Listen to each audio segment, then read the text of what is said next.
একজন পাপীকে আল্লাহ সারা জীবনের গুনাহ মাফ করে দিয়েছেন শুধু ঘুমের ঘরে একবার আল্লাহ নামটা ডাকার কারণে। আরেকটু জোরে। হাসরের ময়দানে একজন বান্দাকে আল্লাহ জান্নাত দান করবেন শুধু সে ঘুমের ভিতরে আল্লাহ বলে ডেকেছিল।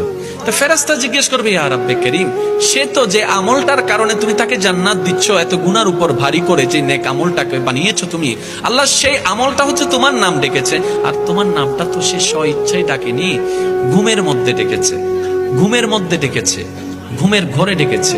রব বলে, যেভাবেই ডাকো নাম তো আমারটাই ডেকেছে, যেভাবে ডাকুক নাম তো আমারটাই ডেকেছে, নাম তো আমারটাই ডেকেছে, আর আমি তার ওই নামটা টাকাকে কবুল করেছি।